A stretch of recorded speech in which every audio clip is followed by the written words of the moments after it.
안녕하세요. 오늘 첫 시간, 안녕하세요. 오늘 첫 시간입니다. 인류 태초의 말걸경이라는 제목으로 수업을 한번 시작해 보겠습니다. 우리가 참 궁금합니다. 인류가 어디서 왔는지, 또 인류는 어떤 말을 처음에 사용했는지, 상식적으로 원숭이 형태에서 우리가 사피엔스 형태로 진화되었다고 보통 보기 때문에 자연 생물학에서 그렇게 보고 있습니다. 그렇게 본다면 그냥 처음에는 말이 되기 전에 이런 식의 표현이 있었다고 보고, 이 표현이 저는 이제 훈민정음에 여기 보시다시피 이러한 요 꼭지형 있죠. 요 꼭지형 형태가 대부분 할 때 이렇게 소리가 시작되어진 그런 표현이라고 보고 있습니다. 그래서 여기에서 놓아서 이제 처음에 인류가 말을 시작하면서 비읍, 우리 한글입니다. 한글 표기로는 비읍, 시옷, 꼭지형 이렇게 초성이 되어지고, 그 다음에 중성은 모음이죠. 모음이 나타나기 전입니다. 모음이 아래 아부터 나타나는데, 그것은 요 리얼 앞에 들어갈 수도 있고 리얼 뒤에 들어갈 수도 있습니다. 그거는 이제 동양 서양이 나뉘어지면서 나타난 현상이고요. 처음에는 모음조차도 구별이 잘 안 되었던 시절에 표현을 한마디 안에서, 또 한마디도 아니었습니다. 그죠? 대부분 3마디, 4마디, 5마디, 6마디, 이런 상태에서 시작했다가, 이러한 마디 형식, 한마디 형식이 조금씩 갖춰졌다고 제가 보고 있습니다. 자, 그러면, 그러한 발음을 이렇게, 표기를 이렇게 한글로 했습니다. 그래서, 비읍, 시옷, 꼭지형. 다음에 종성 부분은 나중에 종성으로 된다 이런 뜻입니다. 위얼, 꼭지형, 꼭지형이고요. 다음에 라틴어, 영어 알파벳 표기로는 비읍, B죠. 너무 닮아나니까 B, 다음에 S, X로 표기했습니다. 처음에 H로 할지 고민을 했었는데, X가 여러가지 소리를 표현한다 이렇게 보고 이렇게 표기를 했습니다. 다음에 종성 부분은 리얼이고요. R 역시 R로 해도 되고요. 큰 차이는 없겠습니다. 우리나라 리얼이 요 L 발음과 더 가깝기 때문에 표기했고요. R이라 해도 무방합니다. 다음에 XX 이러한 정도의 표현을 할 수 있습니다. 그럼 이 표현이 한마디인 경우이고요. 그 다음에 이렇게 내려가게 되면 두 마디의 표현이 나타나고요. 이거는 축소됐습니다. 원래 첫 마디 구성되고 난 다음에 이렇게 합쳐 올라간 게 아니고, 제가 공부를 해보니까 이렇게 3마디, 4마디 다 동일합니다. 4마디, 3마디 정도의, 물론 5마디 해도 됩니다. 이렇게 표기가 되어졌다가 점차 소리가 줄어들면서 3마디가 되고 2마디가 되고 최종 1마디가 돼서 인류의 보통 그런 단어가 되는 것입니다. 이 4마디가 있을 경우에 한번 소리를 태초의 소리를 한번 구성을 해 보겠습니다. 정확한 소리는 아니고요. 제가 이런 태초에 있는 인간의 언어를 그냥 유사하게 따라한다 이런 뜻이 되겠습니다. 그래서 보시게 되면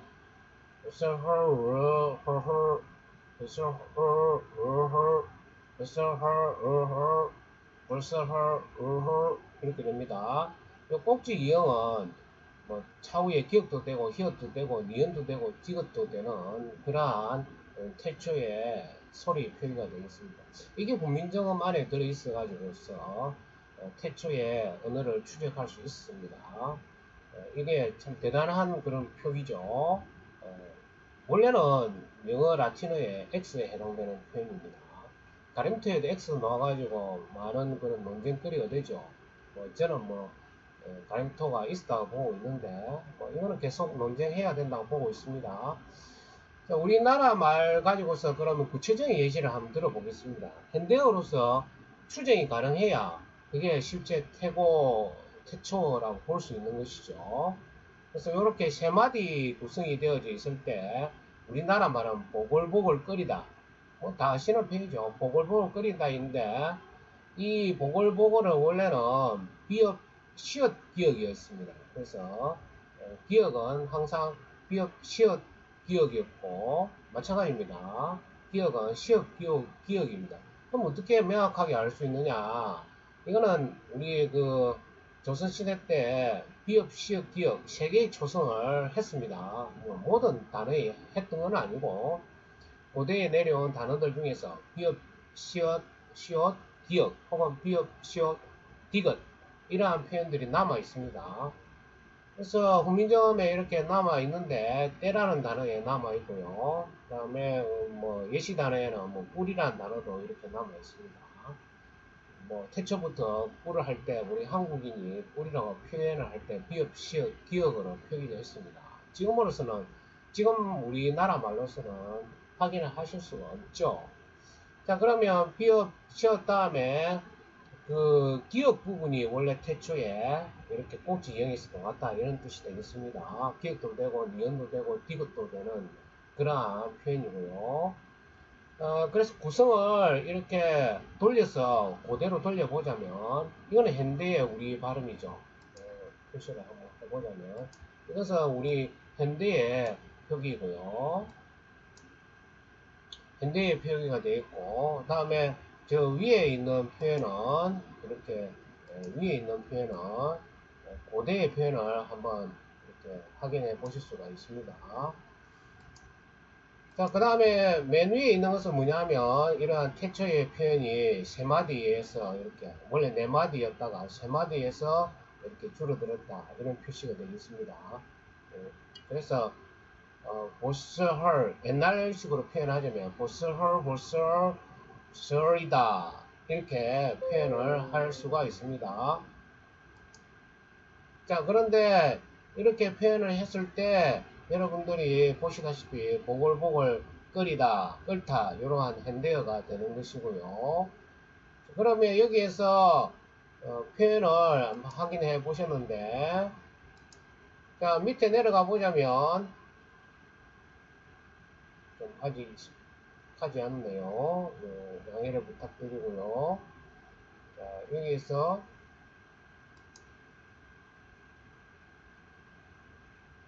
여기 아니고 저렇게 지어야 되겠죠. 자, 그래서 내려가 보자면 자, 비읍 시옷 기억에서 시옷 디귿이 지읒되면 시옷 기억과 시옷 디귿은 바로 지읒됩니다. 시옷 탈락 후 혹은 뭐 시옷 자체도 지읒이 되고요. 그러니까 기름에 지글지글 끓이다 이렇게 표현이 되겠죠. 그래서 이렇게 표현이 되었고요. 다음에 내려가자면 이제 다른 나라에 어떻게 남아있는지를 확인해 보겠습니다. 보글보글 끓이다 힌두어를 보게 되면 파카나라고 되어 있습니다. 네이버 사전에 있습니다. 그래서 출처를 이렇게 명시를 해야 되니까 파카나였는데 이것은 보글보글의 비읍 기억이 피읍 키읔 되니까 파카나 이렇게 되는 겁니다. 그러니까 우리나라 말에 결국 보글이죠. 보글이 그냥 파카나 이렇게 원형이 되어집니다. 또 동의어로 갈라라고 하는데 기억만으로 갈라라고 되죠. 그래서 우리나라 말 뭐 끓다 그대로라고 봐야 되겠죠. 그래서 끓다가 아직도 힌두에 달라라고 남아 있습니다. 나 부분이 원형인데 이거는 뭐 다라고 해도 무방하다고 볼 수도 있습니다. 그래서 이렇게 우리나라 말 보글보글이라는 표현에 해당되는 힌두어는 칼라칼라나인데 이거는 그냥 뭐 우리나라 말 끓다 이게 겹쳐가지고 나타난 현상이고요. 우리나라 말의 비읍은 전 세계 언어에서 바로 탈락이 되는 경우가 많습니다. 그래서 우리나라 말 보칼라에서 그대로 비읍 탈락되고 기억에 키역만 남아서 칼라나 이렇게 됩니다. 두 번 반복되는 것도 같죠. 왜냐하면 태초에 앞에서 언급했다시피 세 마디 네 마디에서 같이 갈라졌기 때문에 이러한 현상이 그대로 힌두어에도 남아 있습니다. 현재 아시다시피 여러분들 영어를 인도 게르만어족, 인도 유럽어족이라 해서 영어, 독어 이런 게르만어가 인도와 같은 부류로 이렇게 같은 부류라고 분류하고 있는데 여기에서 보시다시피 칼라칼라나 이런 것을 보게 되면 역시 우리나라 말과 굉장한 연관성을 가지고 있습니다. 그래서 태초에는 당연히 인류와 같은 그런 언어를 사용했겠죠. 갈라지면서 약간씩 달라지는 그런 현상이 나타납니다. 그럼 티베트 언어 여러분들 이 사전이 우리나라에 좋은 사전이 나와 있습니다.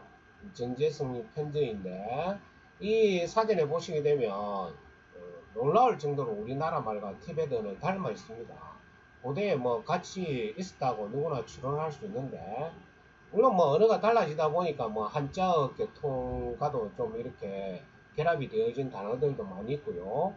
근데 제가 볼 때는 이렇게 한자어가 이렇게 중원에서 뭐 형성되었는지 안 되는지 모르지만은 이러한 티베트에도 굉장히 많이 남아있고 한자어 다음에 티베트가 아니고 티베트어 다음에 한자가 나온다라고 저는 이렇게 학술로 주장하고 있습니다. 그거는 다음에 차츰 하기로 하고요. 오늘은 물을 끓이다 라는 이러한 티베트는 우리나라 말 순서 그대로 갑니다. 물은 추입니다. 물수에서 추가 되었고요. 그 다음에 끓이다는 코 이렇게 되겠습니다. 문자상 표기는 요 시옷 발음 그대로입니다. 이거는 기역 발음 그대로이고 우리나라 철자 유사하죠. 그래서 콜, 스콜 문자상으로는 시옷을 넣어줘야 됩니다. 그 다음에 소리는 현재 시옷이 탈락되죠. 우리나라 말처럼 시옷이 탈락되어 있어 문자로는 남아있고요. 소리는 그냥 코가 되겠습니다. 이렇게 여러분들 보시다시피 이제 변음을 굉장히 먼저 알아야 되는데 사실 이걸 뭐 처음부터 알기는 어렵습니다. 저도 많이 오랜 시간 연구를 해서 나온 결과이고 보통 처음에는 의미를 맞춰보는 그런 수준에서 시작합니다. 저도 그랬을 거예요. 근데 차츰 이렇게 공부를 하고 듣다 보니까 이런 상태가 최고의 상태에 도달했습니다. 비업 시엇이죠. 독어로 바스를 하는데 다 아시죠? 독어 좀 하시는 분은 아시는 단어이고 비업 시엇이 비업이 미음되면 물수가 됩니다. 이러는 미저가 되죠. 물에서 뭘해서 미저가 되어지게 되어 있습니다. 그래서 여기서 시옷 요 꼭지 이형에서 요 꼭지 이형이나 이런 부분들이 치읓되면 수가 되고 추가 됩니다. 이렇게 해서 여러분들 티베트에도 우리나라 말과 같은 단어, 같은 기본 문장 순서는 우리나라 말과 티베트가 같습니다. 그 다음에 비읍에서 보일, 영어죠. 영어 보일이 나오고, 그 다음에 한자, 끓을 비, 이렇게 나오죠. 그러면 이거는 그냥 우리나라 보글보글의 비읍에 해당되는 것입니다. 한자로 끓을 간인데 우리나라 말 기억 그대로이고요. 끓일 탕이 남아있는데 이것은 우리나라 말 기억이 상대하는 디귿. 우리나라 말 같다는 옛말이 닿다입니다. 그러니까 기억 디귿은 같이 변화될 수 있다는 걸 알 수가 있죠. 왜냐하면 고대에서 이렇게 꼭지형에서 놓았기 때문에 이런 현상이 나오는 겁니다. 그래서 꼭지형에서 디귿되면 당이 되겠죠. 그 다음에 탕이 되겠고요. 결론적으로는 같은 태초에서 나왔다라는 걸 알 수 있습니다. 그 다음에 우리가 이전에 제가 뭐 이렇게 블로그에서 했던 내용을 한 번 더 살펴보자면 똑같은 내용이 되겠습니다. 끓다, 이것은 영어에서 보일이고요. 한자에는 비가 되겠습니다. 그 다음에 티베트도 좀 더 공부하면서 추가가 됐는데요. 어도 동사라고 합니다. 끓이다 라고 할 경우에 한자 문자로는 시옷하고 기억이 남아있지만은 지금 소리는 쾌만 납니다. 쾌. 이거 리얼 발음인데요. 리얼도 거의 흐려져서 잘 안 나오고요. 이러한 어도동사인 경우에 세 마디가 딱 들어가 있죠. 문제상 발음 보시게 되면 비읍, 시옷, 기억의 기억이 정확하게 남아 있습니다. 그래서 부시켈, 스켈, 보글보글 끓이다. 그대로 우리나라 말 구어가 들어있다는 걸 알 수 있습니다. 그래서 앞에서 제가 제시를 했죠. 오래전에 제시한 원형 보스걸, 보스걸 이 기억이 기억돼서 딱 남아있죠. 이렇게 티베트에 현재도 문자로 남아서 이렇게 티베트 사진에 들어있습니다. 결국 뭐 우리나라 구호가 티베트에 지금 문자로 사전에 등재되어 있다 이렇게 생각하시면 되겠습니다. 그래서 스펠이랑 문자를 적고 다음에 S는 생략하고 종성 리얼도 허리에서 그냥 스펠 뭐 이렇게 발음 나는 거죠. 그래서 스펠인데 where 뭐 이렇게 해서 리얼조차도 허려지고 그래서 이렇게 우리나라 말 보글보글 끓이다 우리나라 말도 마찬가지지 않습니까? 세 마디 할 때는 보글보글 끓이다 이거 줄이면은 보글보글이 떨어져 나오고 끓다 끓이다 하는 거거든요. 이게 티베트도 마찬가지로 부시켈 스펠 해도 되고 그냥 문자상 공어로 스펠인데 시옷이 탈퇴해서 쾌만 이렇게 하는 겁니다. 우리나라 말 끓다란 말이죠. 이렇게 생략되어지는 표현까지도 같은 걸 봐서 우리말과 티베트는 고어에서 상당히 뭐 너무 오랜 시간이 아니고 뭐 한 고조선 때까지도 배달국 고조선 이때까지도 같이 우리와 함께 있었을 가능성이 높다는 걸 알 수가 있습니다. 다시 돌아가자면 우리 이 시간에 정리해야 될 것은 뭐냐면 이 부호입니다. 제가 이렇게 보여드렸다시피 조금 더 크게 할까요? 이 부분만 지금 더 크게 해놨습니다만은 조금 더 크게 하겠습니다. 이렇게 보시게 되면 부호만 먼저 확인해 보겠습니다. 비읍, 시옷, 꼭지형입니다. 나중에 초성어로 분리가 되고요. 모음이 여기에 들어오게 되거든요. 한국어 기준입니다. 서양어는 요쯤에 모음이 들어오게 됩니다. 대다수. 물론 여기 들어오는 경우도 있고요. 다음에 리얼, 꼭지형, 꼭지형. 이것이 태초의 소리의 표기입니다. 그래서 이렇게 발음 기호로 표기를 하자면 영어 로마자로 표기를 하자면 이렇게 B, S, X, L, X, X 이 정도 되겠습니다. 그래서 이 한 단위의 단어들이 나오기 위해서는 현재는 이렇게 한 단위의 단어들이 많죠. 근데 이것은 원래 두 마디 또 더 원래는 세 마디 네 마디 이러한 표현에서 나오게 됐습니다. 그 대표적인 게 보글보글 끓이다입니다. 우리나라 말과 티베트의 연관성, 그 다음에 분리되어진 한자어와 영어 등등도 살펴보았습니다. 계속해서 우리가 태초에 언어를 통해서 각 나라 언어들이 어떻게 파생되었는지 그러한 내용들을 추적해보면 굉장히 재밌고 흥미로운 시간 또 그런 공부거리가 될 수 있다고 생각합니다. 대단히 감사합니다.